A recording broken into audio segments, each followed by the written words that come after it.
with us as well, Faye Ginsberg, who is going to be our discussant tonight. But before just a couple notes before I introduce our speakers and we get rolling.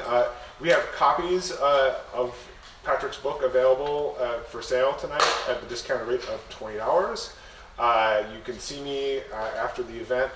I take cash and Venmo. We are both behind and ahead of the times when it comes to those sorts of things. Also we are going to have a little reception for the book afterwards, some wine and cheese. Please feel free to stay with us and chat about the book a little bit longer. And one final note on the format: if you haven't been to our book talks this year, we do things a little bit differently. What we're going to be doing is a more conversational TV talk show type format. Once I introduce the speakers, I'll allow Patrick 10 to 15 minutes to introduce the book, give an overview of the sources, the methodology, where the book came from, and then Professor Ginsberg is going to provide commentary and questions. They'll have a back and forth for about an hour, and then we'll open things up to questions from the audience. So, to introduce our speakers, Patrick Eisenlohr is Professor of Anthropology and Chair of Society and Culture in Modern India at the University of Göttingen. He obtained a PhD from the University of Chicago and previously held positions at Washington University in St. Louis and this institution, New York NYU, as well as Utrecht University. He is the author of Little India, Diaspora, Time, and Ethno-Linguistic Belonging in Hindu Mauritius, which came out with the University of California Press in 2006. And the book we're about to talk about today, Sounding Islam, Voice, Media, and Sonic Atmosphere in an Indian Ocean World, also with the University of California Press. He's conducted research on transnational Hindu and Muslim networks in the Indian Ocean region, particularly between Mauritius and India, the relationships between religion, language, and media, the sonic dimensions of religion, the links between media practices and citizenship, as well as language and diaspora. And our discussant this evening is Faye Ginsberg. She is the David Kreiser Professor of Anthropology, founding and ongoing co-director of the Center for Religion and Media, and she's also the director of the Center for Media, Culture, and History, and the founding co-director of the NYU Council for the Study of Disabilities.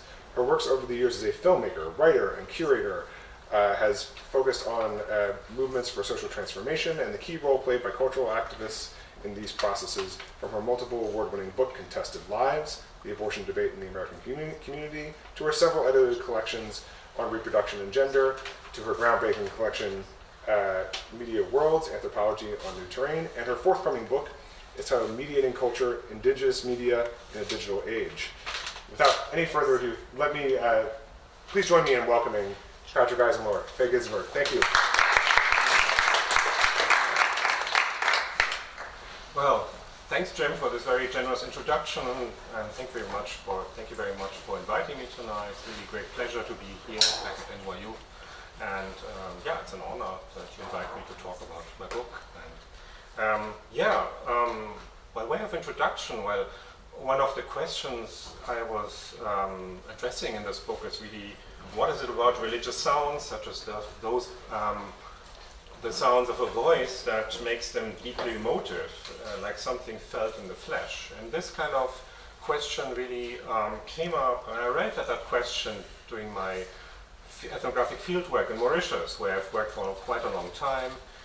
It's an Indian Ocean Creole society that has no pre-colonial population, and it's highly diverse and highly multi-religious. And it's a society where the vernacular languages are French lexicon Creole, but various groups also cultivate other languages for often religious purposes, and there are intense transnational networks in all directions. I've mainly worked with Mauritians of Indian background, who are more than 2/3 of the population. And much of what this book is about a particular genre, a particular devotional practice among Mauritian Muslims who are all of Indian origin. And it's called Naat. These are devotional poems in honor of the Prophet Muhammad. In Urdu, actually in these Creolophone societies, people take great trouble to sort of cultivate Urdu for certain purposes, even though they will never use it in everyday life. And and I was really, for a long time, I was very fascinated by by art as a particular expression of religious sentiments and sensations. And initially I was really interested in largely discursive aspects of that genre, like registers that people shift from, participant roles that people shift in and out from. But my interlocutors really were very interested in the topic of the voice, so they were really pushing me towards the limits of language all the time, talking to me spontaneously about qualities of vocal sound, or sometimes interspersing or basically launching a spontaneous demonstration of vocal recitation that is the right kind of voice for them in a conversation I had with them. And really this is, the voice really is a very important topic, I think in anthropology and social theory, because it's kind of the meeting ground of the body, of language and the sonic in many ways, and there are various approaches. There's of course this kind of long-standing idea that the voice is the locus of agency and subjectivity, and that's kind of a metaphor. In that way, voice is often used, like subaltern voices or women's voices are often used. It's a metaphor that's often used in that way.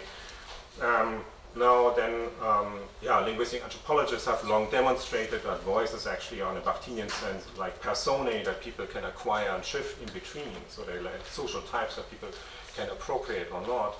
And then we have a lot of interesting psychoanalytic theorizing about the voice, where it's just the voice is not the expression of innermost subjectivity, but the voice is actually the other. It actually has a spectral autonomy from bodies and subjectivities, and it's actually something that uncannily moves around. And actually my Mauritian friends were very interested in another aspect, really, is the sonic materiality of the voice and its qualities. And they were talking about it in a way that they always said it's something that's very difficult to put in words, that they had a sense that they couldn't get a discursive handle on it in a satisfactory way, but they were constantly recurring to metaphors of touch and movement. And these actually, in the end, after working for several years on that, I found that these kind of, the way my Mauritian interlocutors talked about vocal sound in this particular devotional practice was strongly resembled the terms of neo-phenomenological approaches to atmospheres, where atmospheres are material phenomena that fill spaces, that envelope and intermingle with bodies. And what atmospheres do, for sonic atmospheres and others, is that they suggest movement to bodies. And I think it's quite important to make this phenomenological distinction between the felt body and the material body, which in German is covered by two terms. It's the Leib for the felt body, and the Körper for the material body. And it's really atmospheres, like sonic atmospheres, can be understood actually preliminary as forces that, energetic forces that fill a space and that exert suggestions of movement on the felt body. And I also think that this analytic of atmospheres I address in this book is actually is a useful alternative to discourse about affect that I found very important. They're very dominant in the Anglosphere, and I think that the notion of atmospheres has certain advantages, I would say. And it's, for example, when it comes to the sonic, for example, people who've used affect in order to talk about the sonic often draw on a Massounian, Deleuzian genealogy of affect, and they make this kind of distinction between unqualified sheared intensities and signification on the other side, which are opposed. And the atmospheres does not do that, but nevertheless speaks to the same concern, that speaks about the movement of body, of energy through bodies. It speaks about that which cannot be captured by discourse. That was also one of the reasons why I became very interested in these writings about atmosphere and how they resonated, no pun intended, with the words of my interlocutors in Mauritius.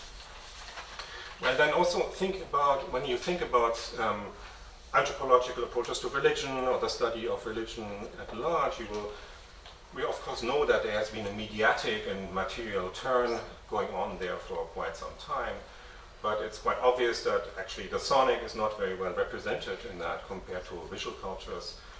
And that's something that many people have remarked, and but I think in engaging with sonic aspects of religion, it's not just gap filling, even though that's important as well, but I think sonic aspects of religion are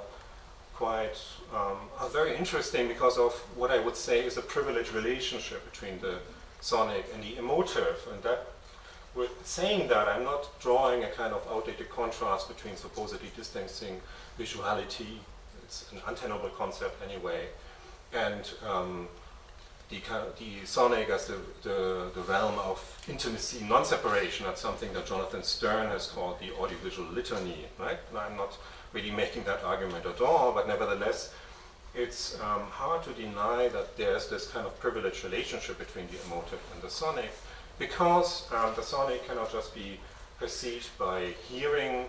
It's not just the subject to direct activities such as listening, but it can be potentially experienced by the entire body, right?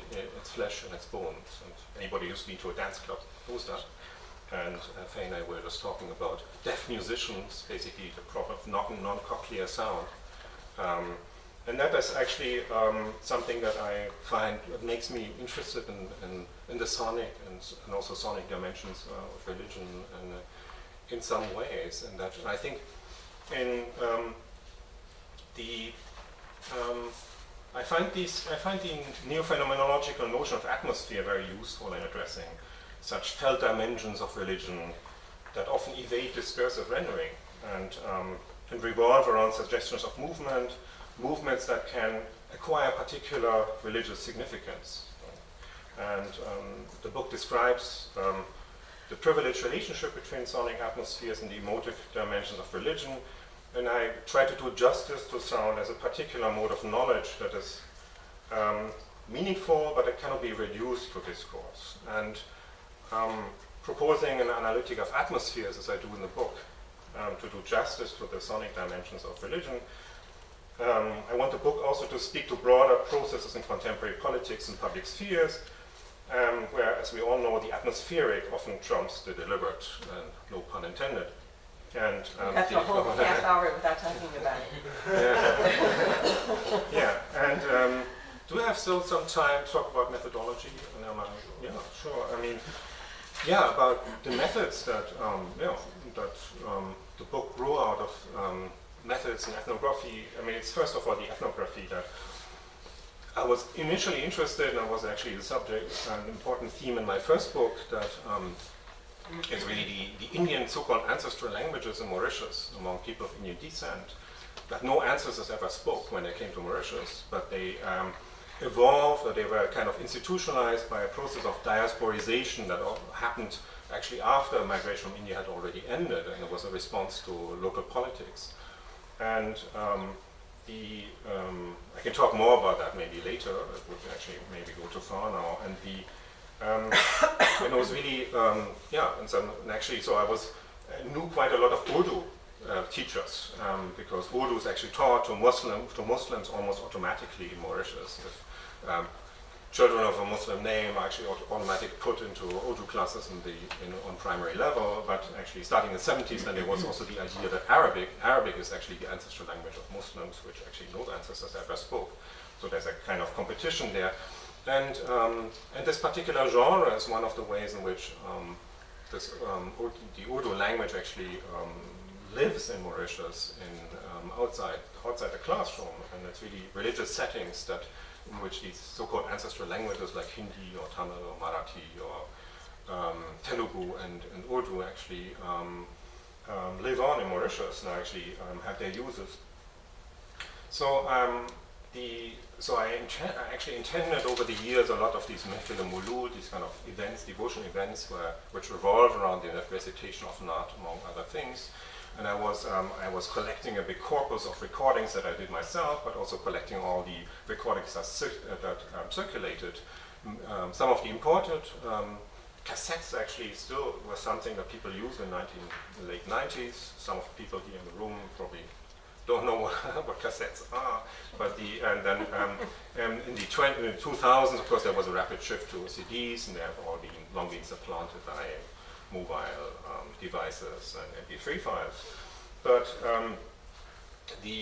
so I collect, and one of the very interesting, intense moments of my fieldwork was not just participating in the life of my informants and attending these events, but actually working through recordings with them and actually listening to them, what they found very important, in particular recitations, the power of vocal sound, what parts of the recitation, what kind of movements they directed my attention to.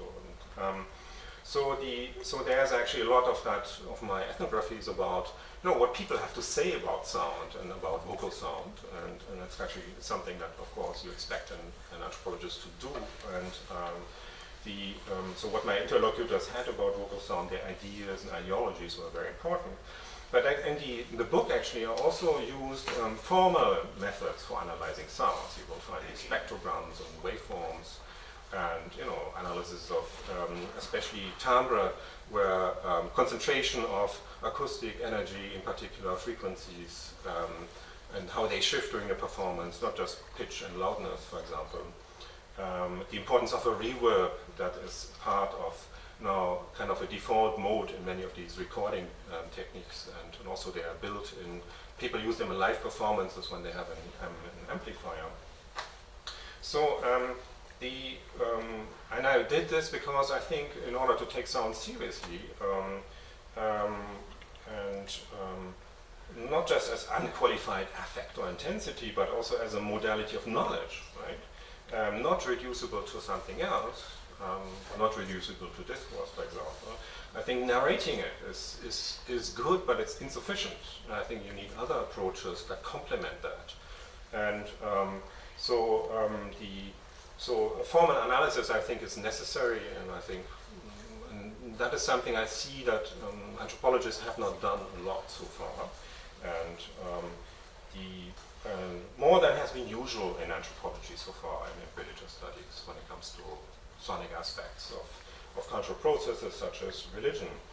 And with this, I do not want to aim at some kind of impossible scientific truth.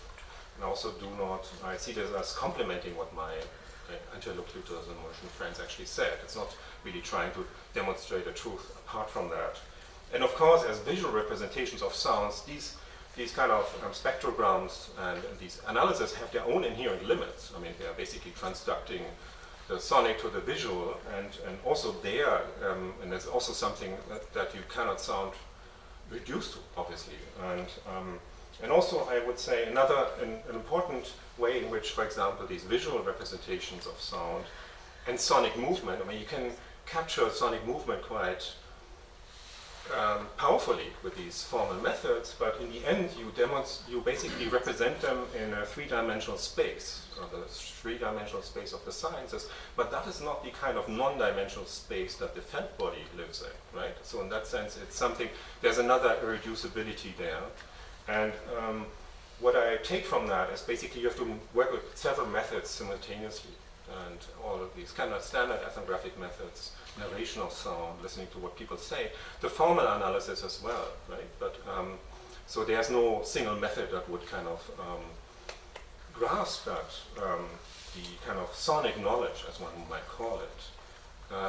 Also, we have the institutional problem as an anthropologist, that actually the established medium of our scholarship is basically narrative prose, right? It's not the sonic at all. There's a tradition of visual anthropology, there are ethnographic films, but there's really, for decades ago, Don Brenner and Steve Feld talked about that years ago, doing anthropology in sound, but what would that mean? But you still run up against the problem that that our ideas about knowledge, what authoritative academic knowledge is really tied to discourse and narration, right? And that's something that you at least have to complement if you take the sonic seriously as a mode of knowledge and meaning making that is interwoven with discourse, especially in the genre I talked about, right? I mean, discourse and sonic movements work hand in hand, right? But they're in principle independent from each other. They're separate forms of knowledge, I would say. Okay, Another final point is that the book also departs from the concept of soundscape that has been very important in anthropology and adjacent fields when it comes to the study of sound, also in religion. I mean, with Charles Hirschkin's seminal ethnography about the ethical soundscape. But I've not used soundscape for various reasons because the soundscape concept has a lot of advantages. I mean, it looks at emplacement and historicity. But on the other hand, I would say it has this kind of legacy of confronting a subject. It's the analog to a landscape, right, where you have somebody sitting on a hill overlooking a pastoral village and surveying the landscape, and in kind of auditory terms, it's a subject that is confronted with an environment and an environment of sounds, right? And what I think what an analytic of atmospheres does, it places more emphasis on the intermingling of, bodies, felt bodies, and the sonic, right? It's not the kind of subject-object divide there. Or at least it's a very different, well, you can't throw out notions of subjectivity altogether, but it's a decentered and a blurry notion of the subject that comes into play there. And that's why I would say the concept of atmosphere has certain advantages over soundscape. You also use acoustomology? Sorry? You also talk about acoustomology. Yeah, and that's acoustomology is a notion that I found much better to work with, right? And also acoustomology pays more attention to the temporality inherent in sonic events. I think soundscape has a more static baggage with that. And I think it's but it's really this idea of the intermingling of bodies with atmospheres, and it's actually what the phenomenologist Hermann Schmitz has called the process of how do bodies encounter atmospheres, and he coined this notion of Einleibung, or which I translate as incorporation, basically making an atmospheric phenomena like sonic part of your body, or pulling it into your felt body. So it is so the boundaries between human subjects in their bodies and other human subjects and the environment, including sonic phenomena, really blur. And I think the atmospheres put the finger on that much more vividly than soundscape does, which really has this kind of subject-object divide built into it, I would say. And acoustomology, Steve Feld talks about embodiment and the bodily aspects of it, but I think atmospheres even more is really about the phenomenology of the felt body. And it departs from the kind of classical phenomenology of a lone subject confronted with the world of Husserl. It's really about how bodies can also merge into a supra-body through sound. Really, it's kind of the solidary incorporation that can also happen, right? That where we temporarily feel as one, provoked through the same suggestions of movement, through, for example, sonic movement. That is, so it's really about the fleeting boundaries between subjects and bodies and the environment without, so they're not abolished, but they become more relative and permeable. And I think that's one of the things that atmospheres do in that book. And I think, I could say more, but my way of introduction, I think that's enough. Great. Good. So I was instructed that nobody take offense at this, I was to be Patrick's Oprah to get the conversation going. I should be so lucky.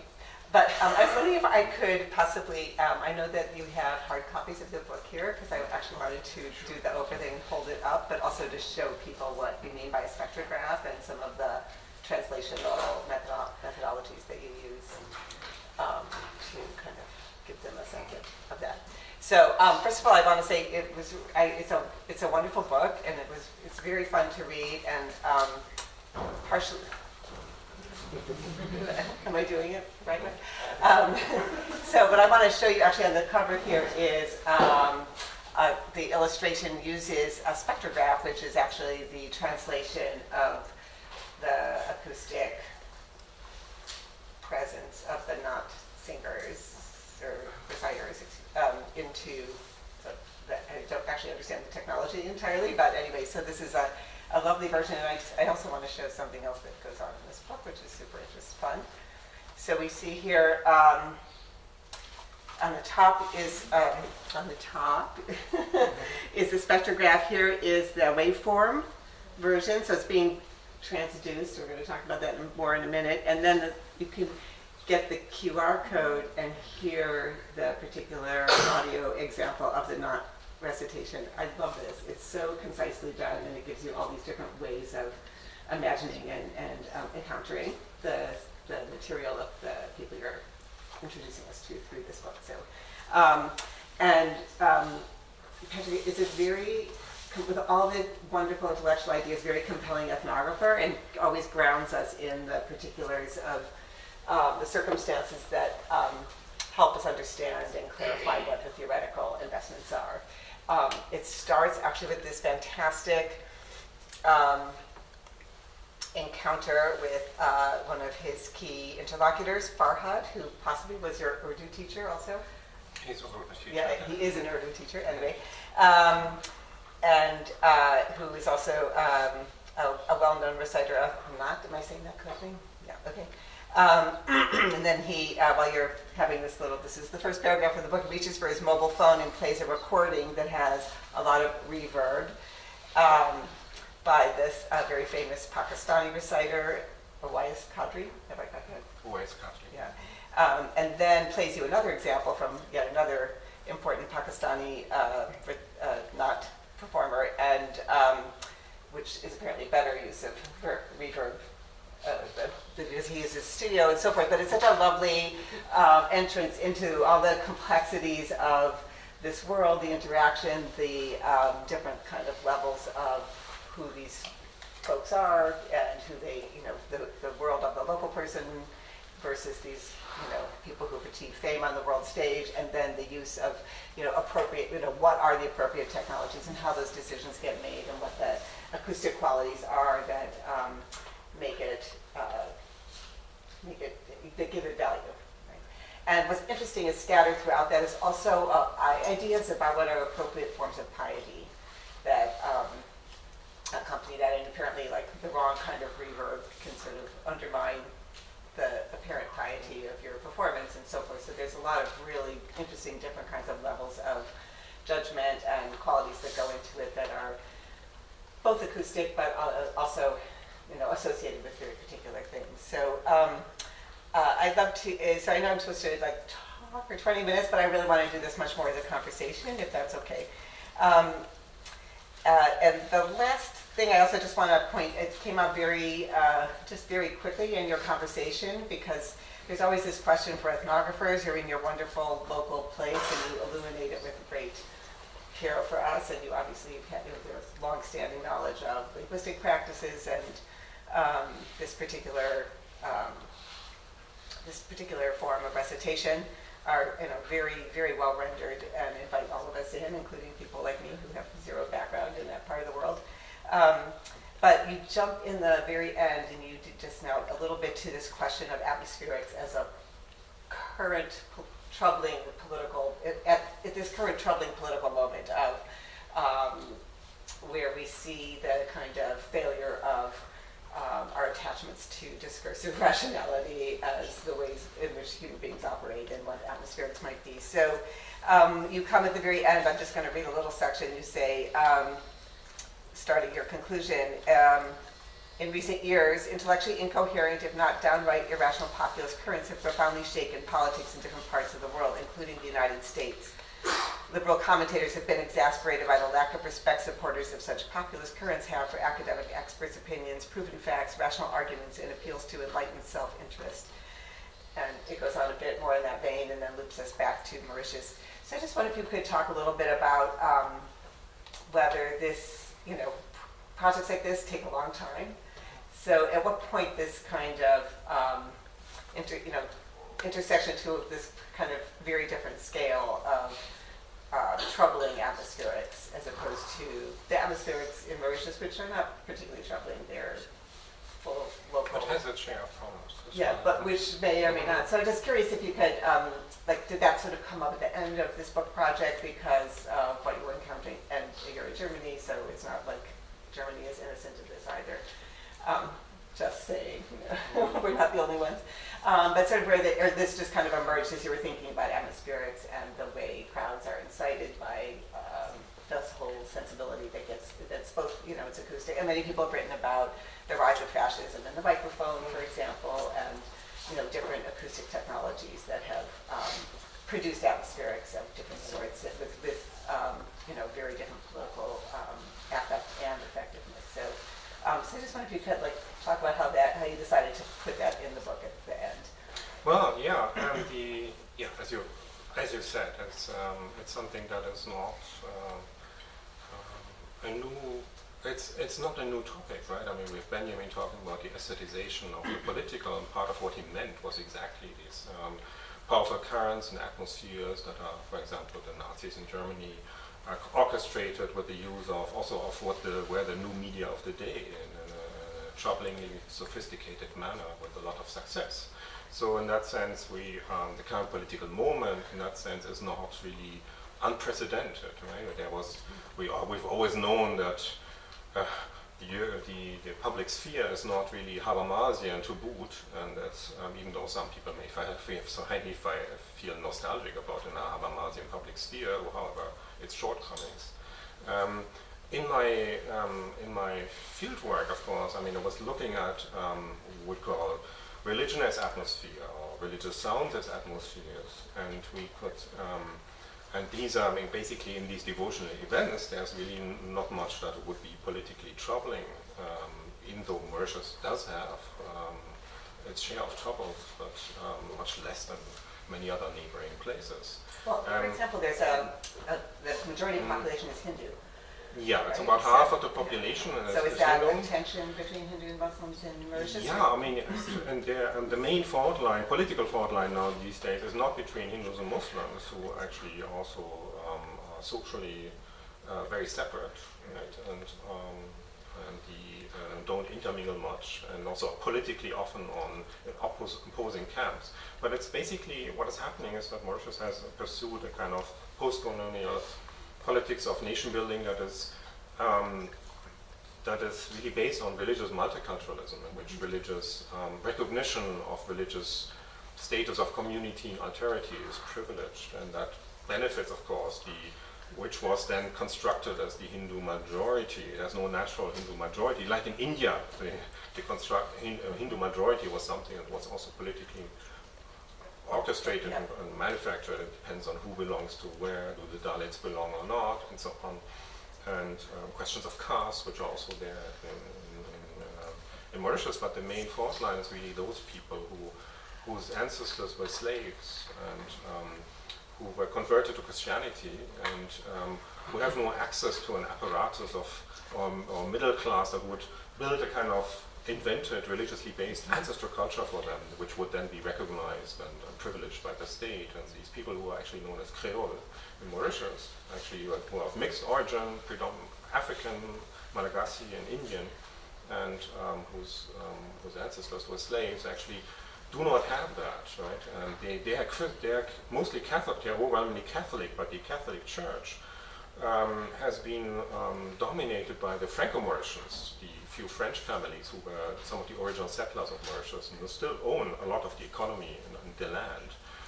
So basically, unlike Hindus and Muslims, Creoles do not really control and own their own religious institutions and tradition in the same way, and they cannot make this claim of religious alterity. They're kind of left out and marginalized in this kind of multicultural setups, because they are the exponents of what we could call, what in other places of the world would be called sons of the soil. Really, their ancestors were the inventors of the local language and all cultural forms that are proper to Mauritius and kind of autochthony, right? But it's precisely not that kind of autochthony which is privileged in the Mauritian nation building project. Yeah, it's inverted. It's actually the opposite in many of what you find in some of the Creole nationalisms in the Caribbean. It's just the kind of mirror image. And those people would be in the center of the nation in places like Jamaica, and would be actually on the margin Mauritius. So there are tensions, there are definitely tensions there. But I would say that the atmospheric, what makes the atmospheric special is that you cannot really pin it down to particular political projects. Right? And that's unlike affect, atmospheres are deeply meaningful. Right? I mean, you see that atmospheres are about suggestions of movement, and in semiotic terms, it's all indexicality and iconicity. There's no unqualified sheer intensity, a la Masumi there. They're not autonomous in that sense, like affect is for Masumi. But on the other hand, their meaningfulness and the kind of knowledge, sonic knowledge that is in them is more of a multivalent and rather diffuse kind, right? And it takes some more steps, like the intervention of discourse and narrative tradition, to finally tie it to Islam, not only to Islam, to a particular sectarian tradition, right? And part of the what makes the Naat genre special in India, Pakistan, and Mauritius is that it is associated with a particular school of Islam. It's the Ahl Sunnah wal Jamaat, or in India they're also called Barelvis, because it's their founder's home and seat of residence was in Bareilly, North India. Though they do never call themselves Barelvis. And their tradition is a kind of modern reformist fusion of ulama-based Islam with Sufi traditions, and which was, or probably is, still the majority in South Asia, but they have constantly pushed back by Deobandis of various affiliations, the Tablighi Jamaat, of course, Salafis. And that is, so there's a lot of internal sectarian contestation going on that actually non-Muslim Mauritians have no idea about, right? Like, for example, also Hindus in India actually have very little sense, and I found in my fieldwork in India that actually Muslims are not always obsessing about the Hindu other, but they're actually much more involved in struggling against their sectarian others within what is a Muslim community that really doesn't exist, right? So in that sense, it's about, this genre also is about debating Islam, debating a tradition, and contesting a tradition, and that is actually, the debates are very similar in South Asia as they are in Mauritius. So maybe atmospheric, to go back to that, is internally diffusely meaningful, but that means that in political terms this can go up in any direction, right? It can be, let's say, progressive, liberatory, or it can be a kind of a form of piety that lends itself to an inclusive politics, but it can also go into another direction. Right? It's not as volatile and unqualified as affect is, but it's diffuse enough to be turned and switched into another way, right? Or can be diverted. So in that sense, it's very important to understand these dimensions of the public sphere. Obviously, we are thinking about it every day. But there's no easy answer. You can't really make a clear distinction between good and bad atmospheres or something, or that because they cannot be fully controlled by the agency of a collective subject, because they are too fluid. They have this element of transgressiveness and moving of energy there, but they're also full of signification. So I don't think there's a definite answer to that. Whether and under these politics of inclusion and exclusion in Mauritius, of course, they're not. Most of it is not happening on a deliberative plane. That's certainly clear. But it's much more benign than what is happening in places where most of the Mauritian, the ancestors of most of the Mauritians come from. Yes,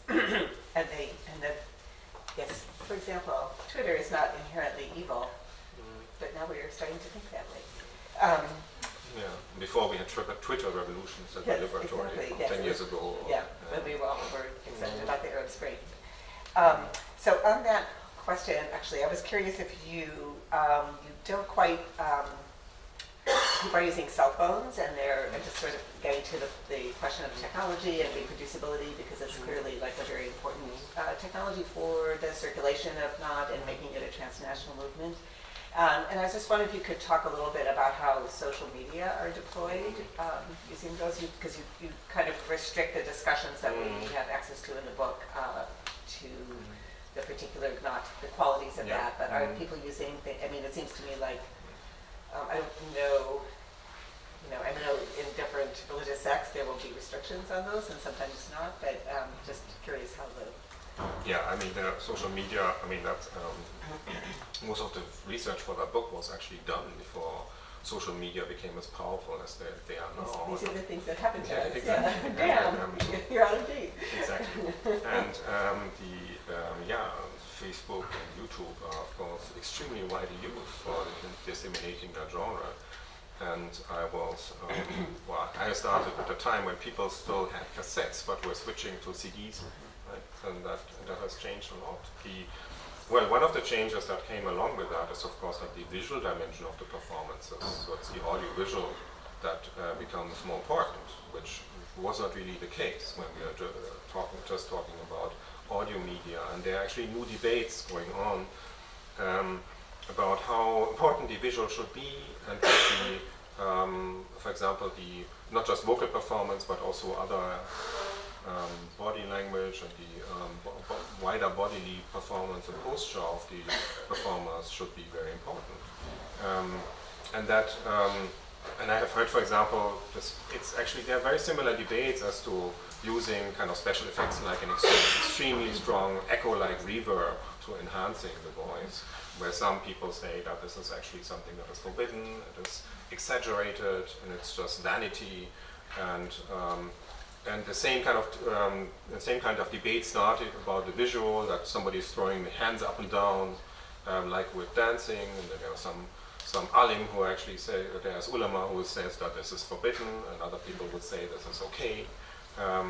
And there's also a lot of ambivalence about the stardom that comes with social media. For example, there are some Pakistani superstars of the genre, like Uwais Qadri, for example, who are also very important and very popular in Mauritius, and none of the Mauritian Natran I know think that they are a match for him, right? And they are also, none of them is really professional in the sense that they make their living out of reciting dance. It's just labor of love for them, which for them is superior, morally superior than being a superstar and actually making you a living as a superstar of that genre.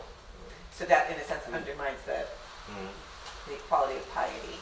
Yeah, for some, definitely. Yeah. So then it's not always, for some it's not desirable to be a superstar, even though they admire the voice, and these people are very popular, become more popular through Facebook and YouTube. Right? And that is something that has emerged in the last couple of years. That's kind of you think about NAT recordings then as audiovisual and not just audio recordings as they used to be. There are no restrictions as far as social media is concerned.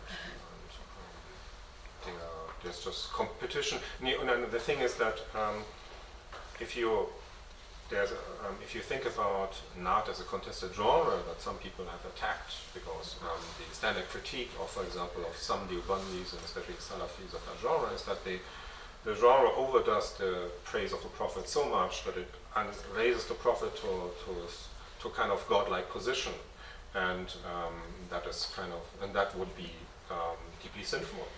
And while as the Barelvis, they defend that and saying that if you are against that, you disrespect the Prophet, and of course people cite different hadiths, whether that was appropriate or not. And so it is a matter of sectarian contestation, but I'd say everybody's using social media to fight these sectarian struggles in South Asia and in other parts of the world. And so in that sense, I've come across very few inhibitions to using Facebook or YouTube in any of my research. There's no inside or outside anymore. It's the Mobius strip. Yeah, it's basically the medium, and also basically, and also, I mean, most of the alim I talk to, they think that there's no other way. If you want to reach young people, then your sectarian enemies will reach them through social media if you don't use that platform for your own ends. And that's kind of a logic of competition that is there, territorial logic. So I'm not keeping track of time at all, but I have I have many more things I can say, but I'm going to have one more question because I feel like we have an audience, I'm sure, that has questions. I was wondering if you could talk a little more about this. It's an idea that runs very strongly throughout the book, which is not that present in a lot of other discussions of media, which you call the logic of transduction. And transduction is actually a term that originally emerged in biology around the transfer of DNA material from one organism to another, and has now been picked up by a number of theorists. I've never said his name out loud. Gilbert Simondon, is that correct? As one of them. And it's really, if I understand it correctly, about taking things to their sort of most elemental, and so that sound is in the end about waves. It's in a sense reduced to its physical form, and the question is sort of how does it get moved across different spaces and individuated into the bodies of particular people, if I'm understanding it all correctly. So I just was wondering if you could talk a little bit about what attracted you to that idea, and maybe speak a little bit about Simondon's work that you felt really helped you find that logic of transduction that worked for you in this book. And to me, it also is a lot of what makes sense about the methodology of using the spectrogram and the wavelength and the QR code, because those are, in a sense, playing with the elemental qualities that your interlocutors are also talking about in terms of the feelings that they get, the embodied feelings that they say is very difficult to put into words, right? So it's already, in a sense, putting it into both atmospherics, but also some other dimension of experience. So, anyways, but if you could just say a bit transduction. about that. Yeah, on a more everyday level, of course, transduction is ubiquitous in all sorts of media technology, especially audio media. That's pretty clear, but it's really this formulation of transduction by Simondon that I find very important, and that also was an important inspiration for Deleuze when Simondon was actually not that well known, wrote his thesis in the early 60s. Now, what Simondon's really, his argument about transduction is really against hylomorphism. It's against attacking the entire so-called Western philosophical tradition, Aristotle, for its opposition, the opposition that it presupposes between matter and form. So it explains the creation of new things and individuals not as basically inert dead matter coming into contact with a form that's often seen as mental, right? And then you have basically a new being or new phenomena created, but it's something that these are processes that actually spontaneously set off in an inchoate milieu that is unstable, right? And that is basically a spontaneous creation of structuration without the imposition of forms from the outside or some mental plan or something, or some biological plan from the outside, right? Actually, his prime example was really the growth of a crystal in its mother water. And I find this kind of idea of transduction is very productive, literally, because it accounts for the creation of new things, such as, in my ethnography, really sentiments and expressions, but it also very nicely fits into the idea of sonic atmospheres as intermingling with felt bodies, because I think transduction is exactly the process through which that kind of intermingling happens, right? In which basically there are sonic movements that basically engender kind of structuration, and they progressively move through a material domain, right? And that is that kind of process of transduction, this material transfer of energy, that engenders the new, right? In many ways, I mean, new material phenomena, but also new social phenomena, is really something that is really the way in which atmospheres do their work, in my reading. Right? Well, as an anthropologist, but also I'm also very interested in, let's say, different traditions and ideas people have about, the sensibility of listening, for example. I mean, we have a whole body of literature that tells us that that our body is really subject of social techniques of the body, and of course that involves also the perception of sound, that listening is an actively socially shaped technique of the body, and so on. And also in my ethnography, it was also obvious that those people who are most moved by this genre and in its vocal artistry are those people who have this particular sectarian affiliation, who are actually socialized into that. And yeah, a Salafi would appreciate the beauty of a voice, maybe, but would not be moved at all by this kind of genre with its deeply Sufist connotations, right? And I think the notion of atmosphere is also is useful to think also about that, because one can be seized by an atmosphere, or people can be seized by an atmosphere, or they can be seized to such a degree that they enter a kind of process of solidary incorporation with others through a kind of broader process of sonic transduction. But one can also simply observe an atmosphere, right? I mean, one can enter a room and feel what's going on without speaking to anybody. One can be seized by it, but one can also observe that without being that involved. Right? And that is, and this is actually where techniques of the body really come in, where all the kind of different, these ideas of social forms and cultural difference that anthropologists have always been interested in intersect with this notion of transduction. So in that sense, one shouldn't really see it, and I think that's also one of the differences to Deleuze-Massumian ideas about affect. And these are, because the latter are really forces that are somatic, forces that happen before people become aware of it, right? It's this half-second delay that Massumi talks about, and that it's really the ex post facto hermeneutic work which then qualifies these forces as meaningful, right? And it's actually the movement of these forces is actually quite automatic. But atmospheres and the effects of atmospheres are not automatic. As an anthropologist, I have to stress that they rely also on ideas and discourse, and especially body techniques, in order to do their work. Right? It can happen that somebody can be seized by an atmosphere in a totally unprepared way, and also struck by the beauty, like I was. But this is actually something. This is not really a natural science of sonic movement that acts on bodies in an automatic way. This is social science, I would say. And you give some lovely examples of like a, what do you call this, like mouth neo-phenomenological. What you said. The kind of devotional event. Yes, where that knot is recited, and where someone who was in marriage and someone had recently died, and there was there was a really profound level of emotion that entered the atmosphere because it was like ripples, summoned it up and so forth. Yeah. Like wave ripples through the crowd, and that. But because people already knew that somebody had died, the father of the bride had died. It was this local community which knew. But everybody has been in this. Many of us have been in a situation where we have not been personally affected, or we had no prior knowledge about somebody grieving and so on. But you are deeply touched and moved by suddenly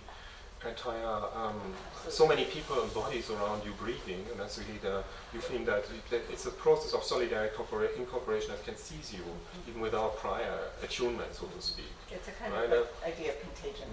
Yeah. So there's this contagion element there, but one shouldn't go so far as to say it's always automatic. It always does its work. But when it does its work, it does through the kind of process of transduction that Simondon, I think, to my knowledge, has first described in the 1960s. Yeah, so I just also want to plug the book for, in addition to having wonderful ethnography woven throughout, but really giving very clear genealogies of a lot of these complicated intellectual concepts, so you walk the reader through them.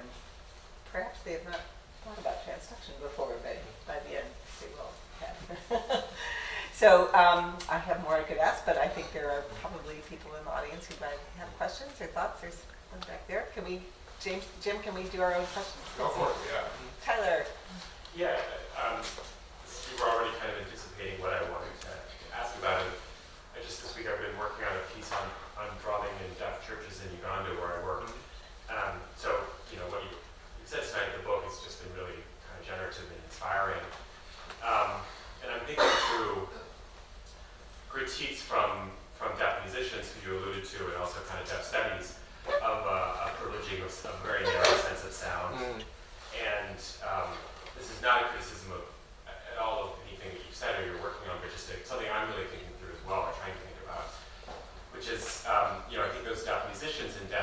folks help us kind of see that speaking of sound in kind of isolation is a kind of ideal typification or an essentialization or a kind of artificial cut into a larger and more complicated massive sensory experience. And I wonder what you think about the kind of limits of an analytic focus on sound, especially when it comes to trying to think about something like atmospheres and the ways that they work. And it's not a criticism at all, just something I'm also trying to. Yeah, it's important to distinguish sound and the sonic, right? Yeah. The sonic is really this vibrational, energetic phenomena that goes beyond the acoustic, right? Yeah. So that, of course, we all know that, for example, our sense of hearing is basically quite limited. There's a definite frequency range that we can sort of perceive, right? And that when we are very young, it's a bit more, but then as you get older, it's more restricted. What? But there, and then basically, but the sonic in this kind of is really speaks to this, the fact that we can perceive it with potentially our entire body, right, our flesh, right, and that it's actually somebody coined this notion non-cochlear sound, which is actually very much speaks to your comment. And I think it's very important to make that distinction. And also, in that sense, actually, it also speaks to the difference between the virtual and the actual, right? That the sonic really composes both, so that the virtually actual in the Deleuze sense are equally real, but the virtual is a kind of phenomenon of differentiation that actualizes phenomena, right? And the sonic really has parts of it are virtual, right? And only some of it is actualized as what we commonly call as sound, but it's really part of a much broader phenomena of differentiation and of energetic phenomenon. And atmospheres, of course, are not only sonic. Actually, there's a lot of. I mean, anthropology has not really been so far been very interested in atmospheres, but there's actually, there's most of it is neo-phenomenological philosophy, mostly German. But then there's some work in musicology, but especially in geography. Human geographers were the ones who actually first sort of took this notion out of phenomenology and applied it to things like illuminations of new city, of new neighborhoods, and also the geographers are actually very interested in how atmospheres can be manufactured in capitalist worlds. And actually, the German philosopher Gernot Böhme has actually talked about that as well, right? Advertising is all about manufacturing atmospheres, and there are a lot of applied studies actually not about that. So actually, and much of that work, it doesn't have anything to do with the sonic, right? But much of it is about architecture and illumination. And the beauty of that concept of atmospheres is that it's not, you cannot simply limit it to one particular sense, right? And here you're not even talking about the sense of hearing, but you talk about the sonics, which is much bigger. And so atmospheres have this kind of diffuse meaningfulness, especially in the sense that they exceed definite sensory expressions, sensory impressions. So that, and I think that's one of the things I find that they're very useful for. And yeah, I'm very sympathetic to your comment that deaf musicians, the whole, that the sonic is a much more encompassing world than hearing and sound in that sense.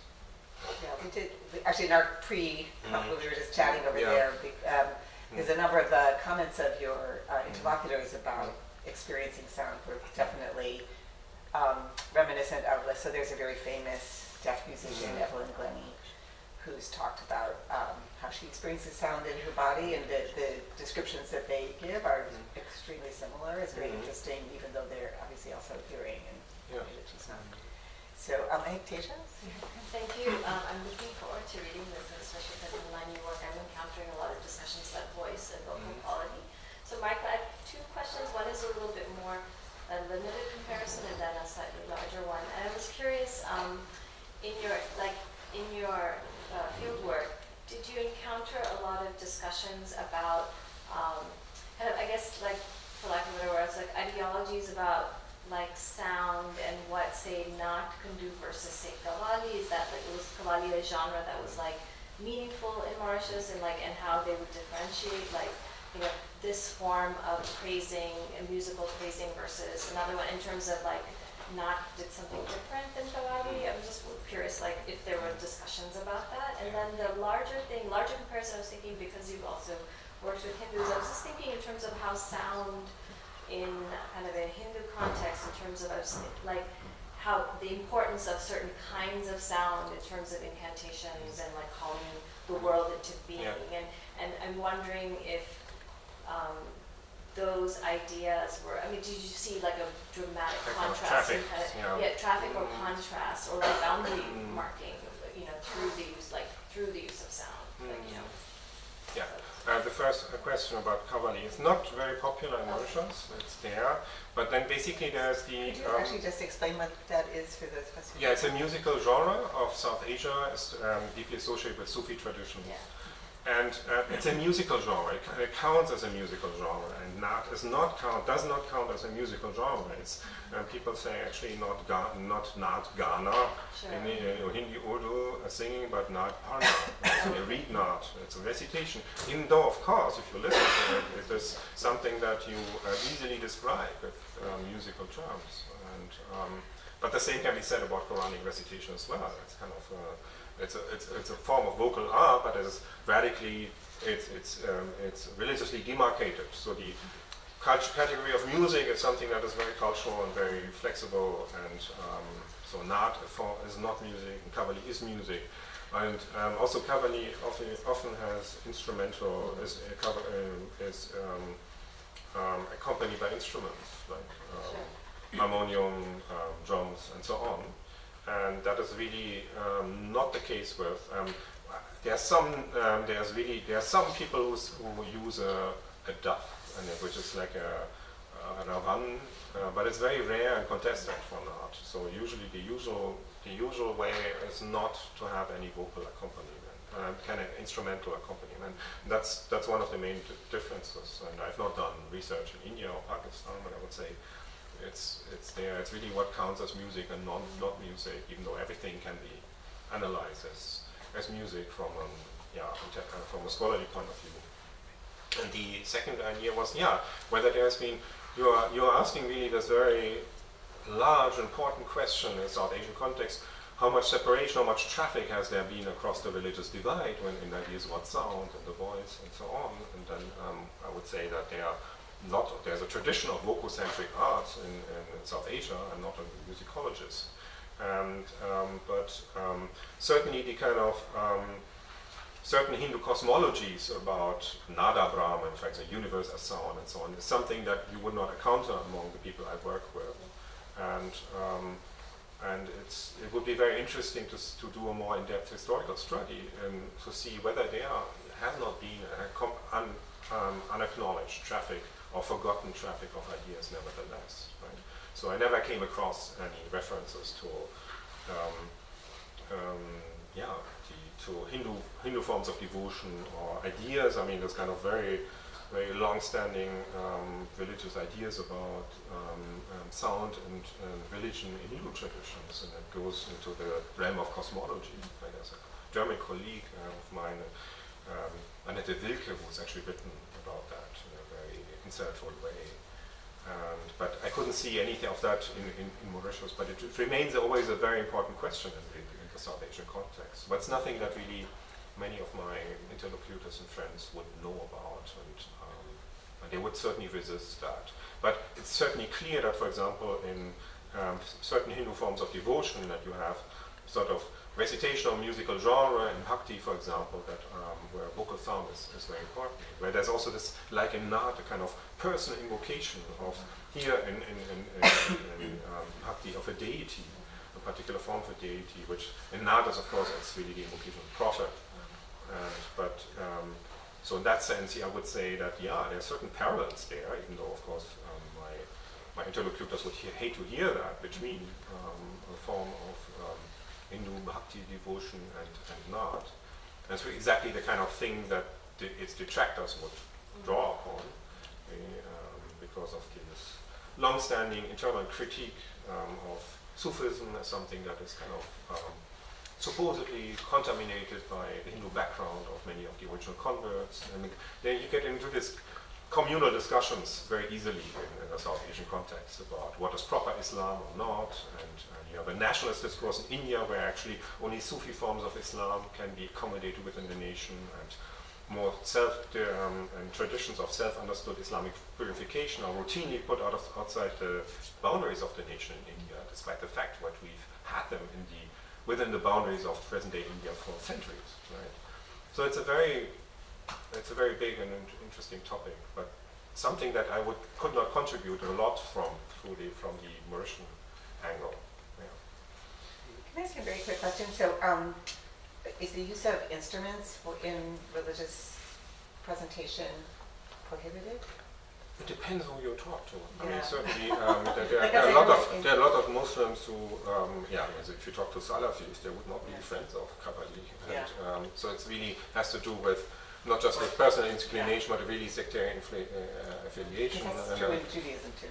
yeah, so there's a, Debate about that. and I have to say that as far as I can see, is that the critique, I mean, historically over the 19th and 20th century, the critiques of musical genres or of what is counted as music have become more and more powerful.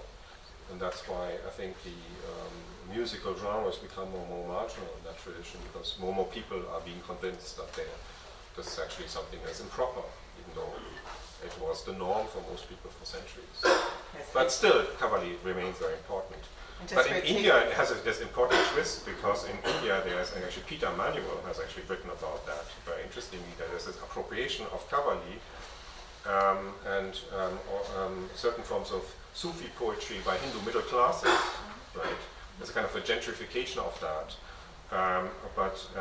But these are people who would never go to an actual Sufi shrine and sit with the poor and the unwashed, and the kind of people who pray there and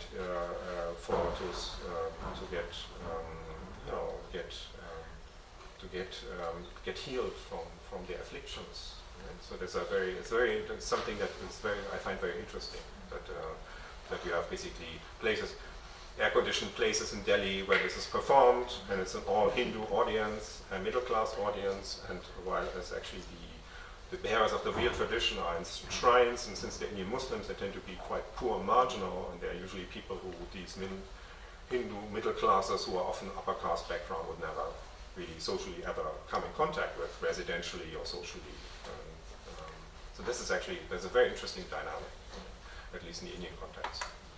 This is just for Tasia, but there's a great detail in the book with, I think it's Farhad, but about judging the appropriateness of the not by, it's how, that it's very important to keep a separation from like Bollywood style music, for example. That's one of the first things that it's something that I heard from the very beginning when I became interested in the genre, that it's aficionados and it's really those people who see it as the legitimate bearers of the tradition always are worried about the contamination of Bollywood music. So that is the film music of the Hindi film industry, which of course saturates Mauritius as well, and that people would be influenced by the tunes and the songs, and this would actually then affect the way they recite Naat, and they would spoil everything, right? And so in that sense, there's this kind of enormous boundary work among the people who see themselves as legitimate representatives of that, and Bollywood, which is seen as kind of associated with sensual love and the mixing of the sexes and very earthly things, and which is of course very popular, but it should remain outside that kind of practice. There's always a sense that it's so seductive and it's so ubiquitous that it will sneak in through the back door. One here. Excuse me, this is an ignorant question, but earlier you had mentioned obviously the role that the community speaks Urdu, the Mauritius Muslim community, and I was just curious where that comes into play in terms of like official religious gatherings, because I know that often like Quranic recitation is in Arabic, usually sermons can be even among non-native Arabic-speaking Muslim communities. So is that different? And obviously, like, it's more, sound is more than language, like more than just meaning, but that also affects intonation and like practices, and which is generally speaking like pretty core to Islamic, I don't know, ritual and all that. So I was just curious what you noticed there with like Urdu. Yeah, I mean the religious politics of language are very important, and there have been an important shifts. First of all, I mean Urdu was first the uncontested language of Islam in Mauritius for a long time, but then Arabic was introduced as a language to be taught for Muslim kids in schools. So it's not just the Arabic you need to know in order to do the prayers properly. And but there was a really study of modern Arabic started to be offered on this religious basis. So there was this competition there. But actually, what has been much more important is that Mauritian Creole is now dominating also in the religious sphere among Mauritian Muslims, the predominant vernacular of Mauritius. So in terms of especially religious education, madrasa education, Islamic studies and so on, that is really, and sermons actually in mosques, it's mostly Creole these days. And that actually a generation or two ago would not have been the case. It's actually, when it is in Urdu, it's usually because of a visiting dignitary from India or Pakistan. But it's not the same, but the genre, of course, is very much because of its poetic form. It's tied to the Urdu language. And the sense in that sense, the overall importance of Urdu among Mauritian Muslims, even in religious settings, has declined because of, on the one hand, more people study Arabic instead of Urdu, and it's usually the people who are Tablighis and Salafis who study more Arabic, and the people who are Ahl Sunnat, or as they call themselves, Sunnat Jamaat, or aka the Bareilly tradition versions, they're the ones who are behind Urdu. But in the end, it's a multilingual society. It has this French lexicon Creole everywhere. Official language is English, which is not a vernacular language. It's only administration and education, which was state education, was run in English. And French is actually much more important than English because it dominates the media and the private sector economy. And people feel they have an easier access to it because they know most of the vocabulary already as native speakers of Creole, even though the two languages are linguistically unrelated.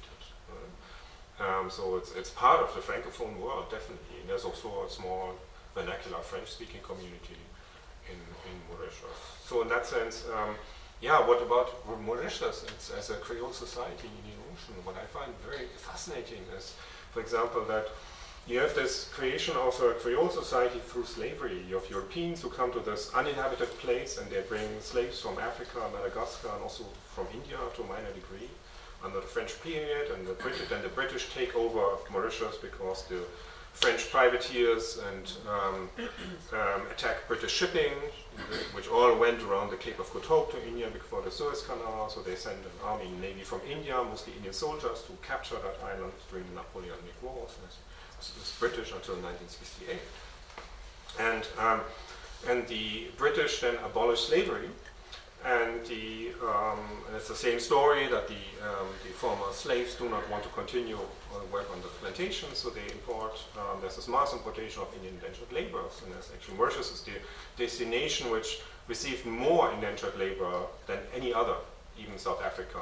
None of the destinations in the Caribbean compares to it. So more than 500,000, and most of these people stayed. And the interesting thing is that once you have this colonial plantation society. Creole society, basically race is the main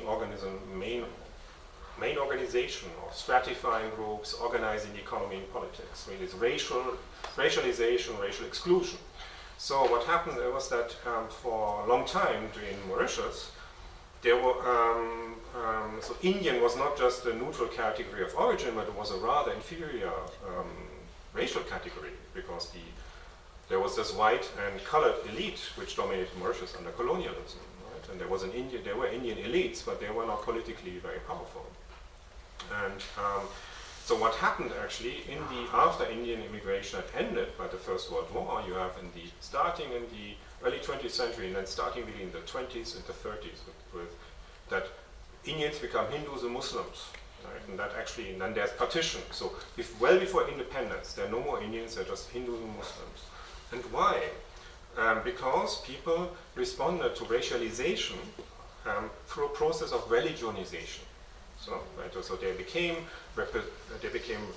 respectable representatives of what were major world religions instead of bearers of an inferior racial category. So that in that sense, and that actually worked also because of the demographics. So that basically after independence you have a Hindu-dominated government ever since. The electoral system favors, overrepresents Hindus because of the Westminster-style first past the post constituencies. So there's always a Hindu majority in the government, and the prime minister is always not just a Hindu, but it's a Vaishya, right? And so there's a reconstituted caste system, which is part of the electoral democracy, like in India.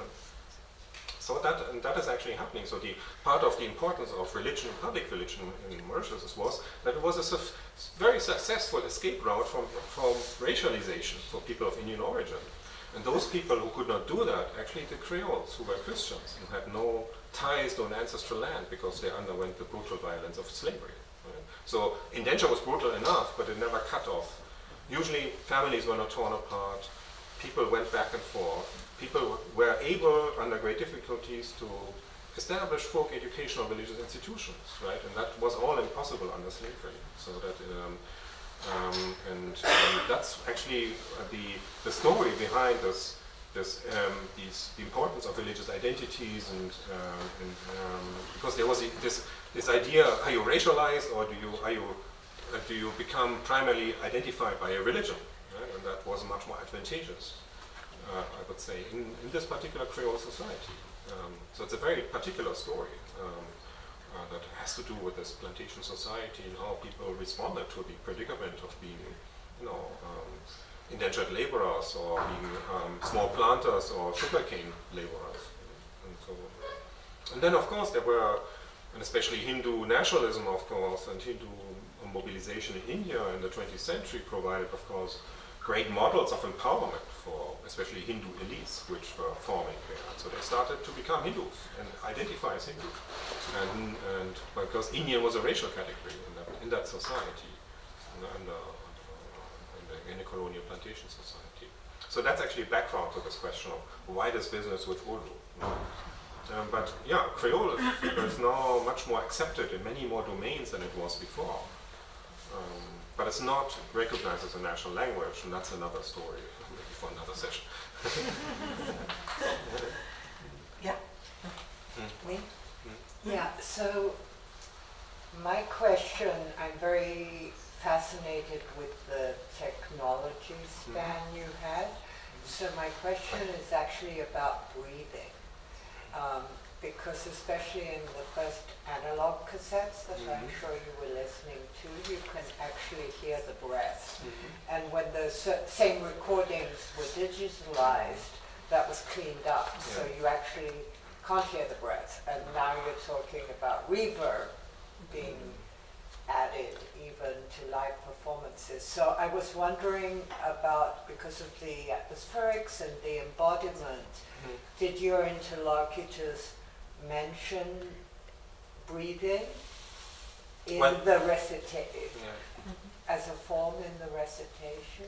Yes, of course they had this idea. They even had this idea of you need to have a sound body and avoid certain foods and certain drinks in order to have a good voice. Right? There were these ideas about what you need to do in order to have a good voice and train a good voice, and a breathing technique has to do with that. But I didn't see any shift of that tied to different media. I mean, the analog cassettes and CDs. Certainly, the move to digital recording made it easier. So of course, you could do that before, but it made it easier to sort of clean up a recording. And of course, when I compare the messy recordings I have of Mefilo Mulut recorded in people's homes, right, and with the recordings that people make in Mauritius with even quite modest studio equipment, there's of course an enormous difference. But breathing is of course, well, if you talk about breathing, breathing is actually very important when you think about atmospheres, because if you think about atmospheres as containing movement, suggestions of movement, you basically, it's a constant alternation between strong and weak elements, and these are actually, they correspond, of course, with what you could call a vital drive, that in our bodily scheme, the breath and breathing is one of our primal experiences of that. So that's, breathing actually has a huge importance in an overall sense, right? Apart from the specific of how you hear it on a particular recording, because that's one of the paradigms for atmospheres, I would say. And it kind of fits with the idea of transduction as well. Yeah. Moving that. Yeah, thanks for the question.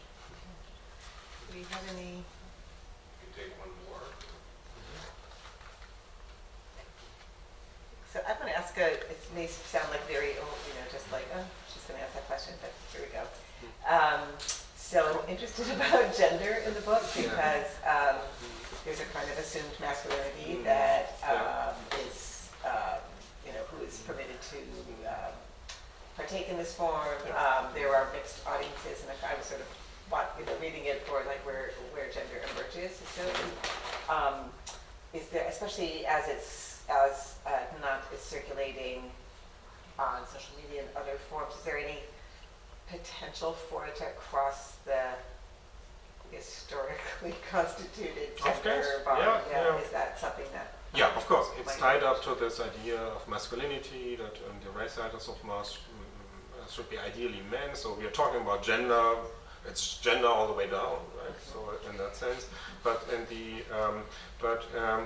if you talk about female reciters, it's something that has come up, right? So that there were even on the birthday of the Prophet, I turned on the national radio, NBC, Mauritian Broadcasting Radio, and they had a female Naat reciters from India on air. And that's something, it's also not that new, because if you talk about Bollywood, if you talk Mughal-e-Azam, the famous film, it features Naat recitation, and also by a woman, right? So in that sense, it's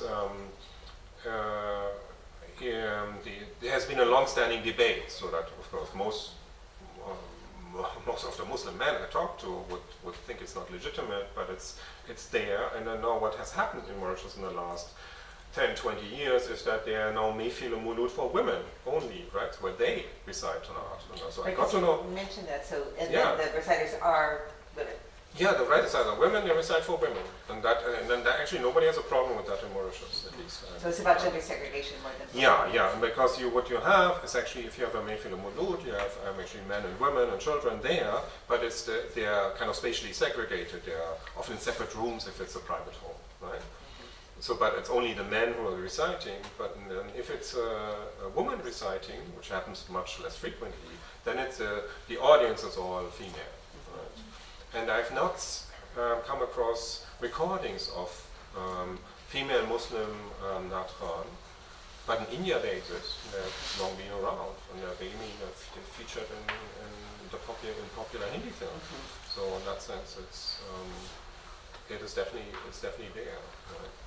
But but the majority opinion is very much against it, but not against the reciting Naat for women only. That's something that at least I don't know. I have not pursued that question in India.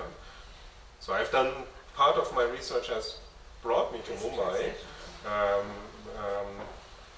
because I followed a particular Sufi network from Mauritius to actually Bhini Bazaar and to a little mosque in Bhini Bazaar and to a Sufi sheikh who resides there, his family is originally from Bihar, like most of the ancestors of the Indo-Mauritians, who actually is invited to Mauritius every year by his followers.